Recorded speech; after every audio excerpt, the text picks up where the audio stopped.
Alright everyone, and welcome back to the F1 League on F1 2015. And yep, today it's round 10 of the season then at Belgium. Yep, for the Belgian Grand Prix obviously, and yep, here we are at Spa then. And here on my best qualifying lap. And yep, obviously coming here off the back of our first win in the league, of course, at Hungary last time out.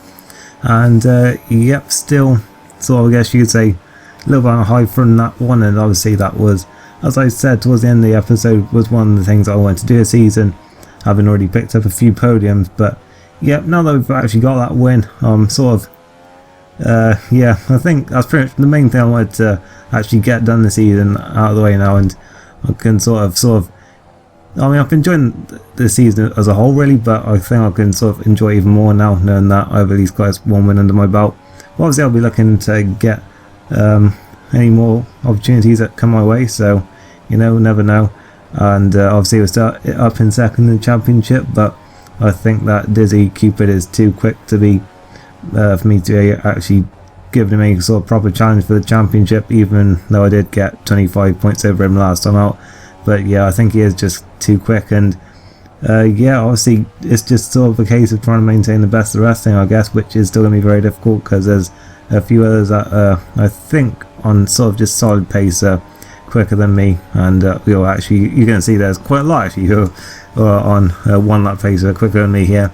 As yeah, as you can see, it was my best lap here, and it was only my first lap, and yeah, for some reason I just couldn't hook the lap together. I was hoping for at least a low 46 here and maybe a high 45 if I could nail it all together, but as you can see across the line it's only a 47 dead. I couldn't improve on that unfortunately, because just kept on making mistakes and just silly corner cuts, and yeah, ended up down in 11th place unfortunately, with Jack 575 on pole from down the man, and Silent Mole, Dizzy Cupid, the championship leader, down there in 5th place. And yeah, my teammate Hickey didn't set a time, and so unfortunately for both of us we're right down the back. And yeah, here we are then on the grid, and I cannot change my tyres even though I started 11th. And thanks to already a glitch that there was in qualifying, I couldn't actually change my tyres at one point, so I know that I did at least 2 runs on 1 set of tyres when I changed them. So yeah, these are going to be pretty worn out for the start of the race then, so yeah, we'll have to see what we can do with this then as the lights are coming on. And away we go in Belgium. Looks like we benefit there from a bit of a lag start going on, and we are looking to the inside of a few cars here as we head towards turn 1. Quite cautious though, don't want to get go tripping over anyone just yet. Well, not at all, but yeah, especially on the first corner. And even though it seemed we got a great start there, we haven't actually gained any places. I guess a few managed to sort of find a bit of space running outside and managed to take advantage of that. As Friday on, and the two others got together, a massive crash there. So they sort of just bang wheels coming out of Rally on, and yeah, both gone spinning off into the wall. I think they collected the Xbox one as well. Smiley Face Hobo is one of them. He's out the race. I think Commando's got damage and is going to drop way behind. And yeah, we are up to 9th place and just behind F1 Moisture and TRL Minty here then, as we're heading into the final chicane here. And yeah, we're getting close here to Minty, almost having a look alongside him there, but it's not quite close enough. But did nearly outbraking, but you can't really pass there, and certainly not running outside as yeah, round Stablo I think this one is, and out onto straight towards Blanchimont. F1 Maestro's going a bit slowly there. Guess he didn't get the best front out of the previous corner. I didn't actually see what was going on. Yellow flags for no reason again. I don't know why that's still a thing here, but yeah, as we head into the final chicane then, and yeah, it's all getting pretty tight there. A few going a bit wide, that could be our chance there as F1 Maestro's had to slide out the corner. That's going to allow us to get alongside him here across the line. 9th across the line, so we have gained 2 places at least on the brakes into someone they were on the inside. I didn't brake quite as I probably could have there, and yeah, that's allowed him to maintain his place running outside. We're going side by side now towards Eau Rouge, and well, I'm on the outside of the entry. I've got to back out of it there really. That's the only sort of sensible thing to do there, and he maintains his 8th place for now. And that has obviously sort of given us not the best run down the Camel Straight now, and Gauche Grab might be in our slipstream here, but it looks like we are comfortably ahead for now. We skipped later on in lap 2 then, and it's really bunched up here through Blanchimont. I think it's Sierra Rosberg then happened to him, and sort of he dropped back, and that bunched them all up a little bit as we're all going into the bus stop there. And yeah, 2 or 3 abreast coming out of it as well. And yeah, it looks like it's Case Legend who's dropping back now. F1 Maestro is getting a few places there, and towards turn 1 are we going to see any more overtaking? We're a bit too far back. Sarah Rosberg has run a bit wide. That could allow us to get the inside there, but no, he's got a better run than us. And now he's going side by side with the Williams here towards Eau Rouge, and we're just going to have to sit him behind, and hopefully we can take advantage of something here. Sarah Rosberg actually backs out of that one there. A little bit of lag going on, but nothing too major. And yeah, along the Camel Straight we go then. And yeah, just having a quick look at the weather forecast there, and it doesn't look like there's going to be any change today. Into Le Com, and we see they've got together in front. Sierra Rosberg's had a bit of a half spin there. That's put me up into 8th place, so yeah, managed to take advantage of that one then. And I think he had another off after that as well, because he dropped back behind Gareth Crab. And yeah, later on in the lap then, we're right in behind Case Legend now then. He's actually dropped back a bit from that group in front. We're going to look to the inside here. Well, it's not really inside, but yeah, yellow flag for no reason. I tried to sort of time it, but it didn't really work out, and yeah, ended up having to give him place back. But yeah, I had to pit already. That was actually a scheduled stop it was telling me to do here on lap 3. So yeah, I've been thinking of doing a 3 stop here anyway, and which is funny because I made the 2 stop work so well in Hungary. But yeah, obviously 2 completely different tracks here. Well, obviously this one is a lot easier to overtake at, so I was thinking a 3 stop would be more likely to work. And I sort of had no choice really once I had to start on those tyres, even though I started on 11th, but no more will be said about that. As on to the prime tyres we go. Hopefully we can do 2 option stints at the end. We'll have to wait and see on that one. But yeah, I should be able to push hopefully for the whole race then, doing a 3 stop. That was sort of my thinking behind it anyway. As we rejoin in 13th place then, Sierra Rosberg's out of the race, so I'll be 12th pretty quickly. Commando is still miles back after that massive crash at the start. And yeah, we'll have to... Oh, actually you can see here frame rate problems because Sierra Rosberg was leaving the lobby, and I actually ended up getting a corner cut there from that. And yeah, he leaves the session then, and as you go back to see, that causes, I think it does anyway, I think it causes carnage, although it just might be Codemasters being Codemasters, to be honest, as we're 9 seconds behind Hickey and Justin Zinker. They're battling, it looks like. And then, yep, everyone leaves. As you can see at the top left, it says I'm 12th out of 1. Okay then.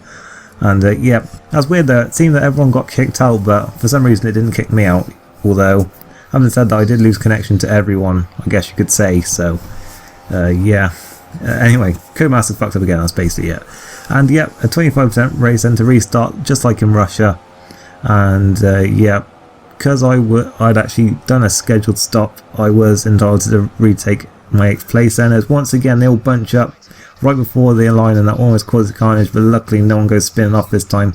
Scout Crab actually ends up passing me there briefly, but I go back in front. I think Hickey actually ended up losing the place because of this.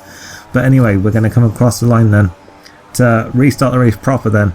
And yeah, looking to the inside, Case Legend here into turn 1, not quite close enough to really send one at the inside there though, unfortunately. And yeah, up in front, well, he's got yellow flags there for no reason, although I think there might have been something going on behind his head, so I've actually been right for once. As up Eau Rouge we go then, a little bit of lag on there. I thought I was going to run straight into the back of him, but luckily not. And yeah, a lot of lag going on down the straight then with Case Legend's car. You can see there's quite a bit going on in front as well. There's cars just going off all over the place. The orange Minty's car just appears out of nowhere there. And then yeah, going around Le Com, and he's out of the race end, so I guess he had a crash, but I don't really know what was going on there and what all that lag was about, but it suddenly fixed itself again. And then yeah, nothing happened really. We got to 5th and 6th actually, because Silent Mole appeared on the end of lap 4. But yeah, not much happening during this early part then. And in fact, into Ravage we go then. Case Legend actually outbraked himself there, and we got the inside then, found that little gap and we went for it. Thought he might try and step back up the inside into the left-hander, but luckily not, and we maintain the place then. And yeah, up to 5th place then with our stop to come at the end of the lap. Obviously, and that's a 25% race, it is pretty much a 1 stop for everyone. As into the pits we come then behind Dan the Man and also F1 Maestro there. And I think pretty much everyone who hadn't pitted yet came in as well. So I think everyone in the top 5 basically is what I'm trying to say there. And yeah, we actually leapfrogged Dan the Man now. I don't know if that was just bad luck because of cars coming down the pit lane or if he had damage, but we passed him. And yeah, obviously having passed Case Legend on that lap, we have now gone up into 5th place then. So that's good for us. And yeah, it's obviously meant for us quite a bit here. As yeah, we're now going to skip to the penultimate lap because really nothing happened in this restarted race for me.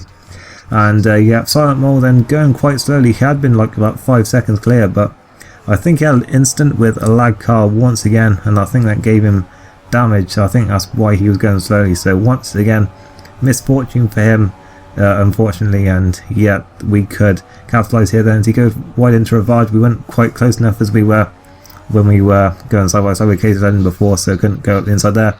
Actually gave him a bit of a nudge there, so I sort of backed out of it a little bit. But yeah, it does seem that we are quicker at this point then, and we should hopefully get past him pretty quickly then. We have got a good gap to down the line behind us though, so we're not in any sort of real rush here then, with only a lap and a half to go as he goes wide into the chicane, and we go up the inside, and yep, through we go then. Go a bit wide though in the left-hander just in case he was on the inside still, but no, we've got the place done then, and yeah, it's bad luck for him there. And yeah, for the second race in a row, but obviously it will help us in the battle for second. It's on to the final lap, and F1 Maestro had retired from the session. There he is in the wall halfway down the straight, and yeah, he had a lag instant as well then.